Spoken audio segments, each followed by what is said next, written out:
But what about the Russians? The lights began to burn all night in Moscow. British and French military missions arrived to confer with the Soviet government. So did German representatives. And on August 21st, 1939, the world was set on its heels by the announcement of a treaty between the Russians and the Germans in which they agreed not to fight each other. Here were the admitted arch-enemies in a state of apparent friendship. It was too fantastic to make any sense. It didn't. The Germans hoped they could lull Russia into a false sense of security, and the Russians needed time to prepare for the fight they knew was coming. They'd read Hitler's book, Mein Kampf, too, and knew he had his eyes on the rich Russian land.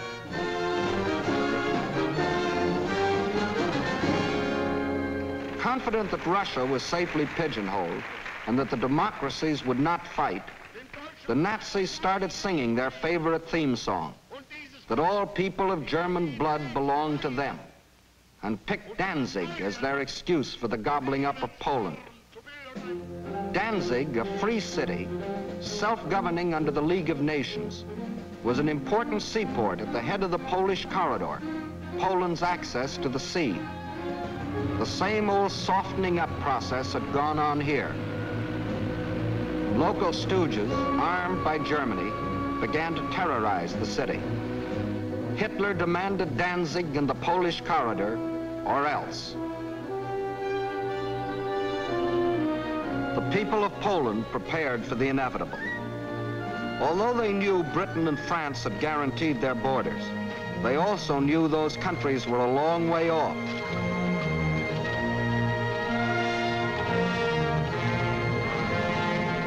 Germany's theft of Czechoslovakia had made Poland's strategic position even worse.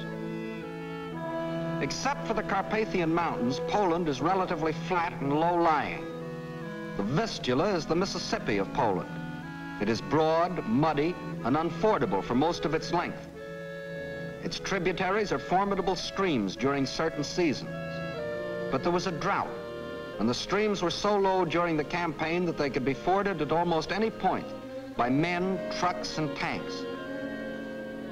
Militarily, the Vistula offered the best line of defense. However, making a stand here would have meant surrendering Warsaw in the richest part of the country. The alternative was to accept battle on the border. That was the Polish decision. The Nazi plan was an enormous pincer movement aimed at encircling the mass of the Polish armies. Secondary pincer movements were to encircle any Polish groups which escaped the main trap. During the last 2 weeks in August, the German armies moved toward the Polish border, where they assembled 70 divisions, many of them armored. From a military standpoint, the Poles were hopelessly outclassed by their predatory neighbor. They managed to mobilize barely 30 divisions, made up of infantry or horse cavalry. In two important respects, the difference was staggering. The Nazis, 5,000 modern tanks. Poland, 600 nondescript tanks. The German Luftwaffe, 6,000 modern planes. The Polish Air Force, less than 1,000 of inferior types. The German army secretly made ready. The way of living for the next 1,000 years was to be decided.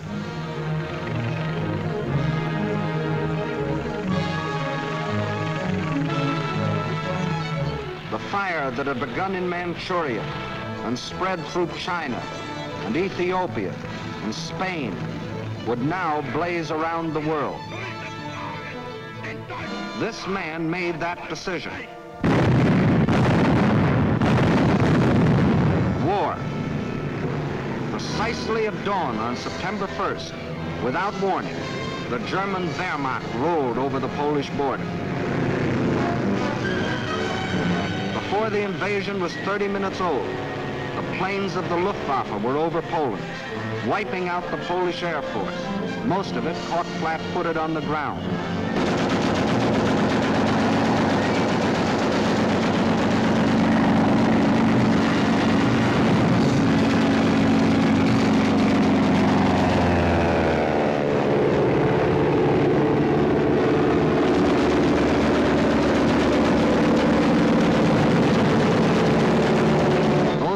that did get off faced overwhelming odds and were shot out of the sky.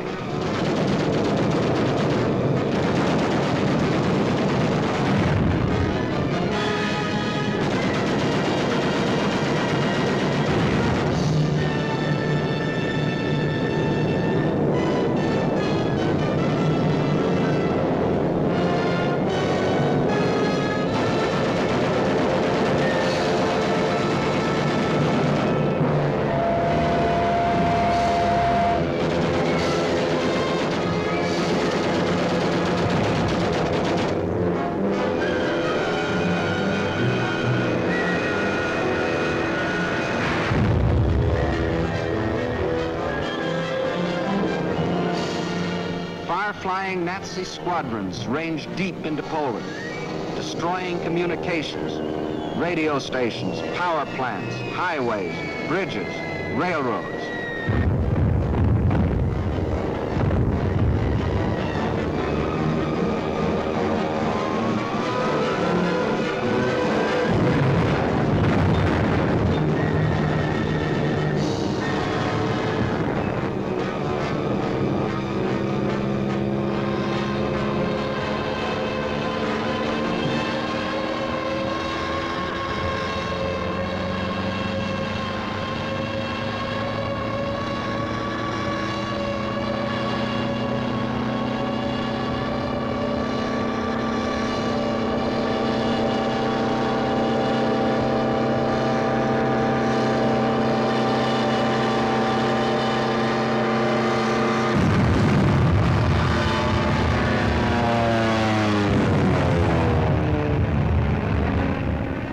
The Polish army was disorganized by the loss of its air force and the disruption of communications. The massed ground units of the Nazi army continued their advance. Occasionally, they unveiled a new technique or item of equipment. For example, advance units of the German Fourth Army crossed the Vistula in a new type of storm boat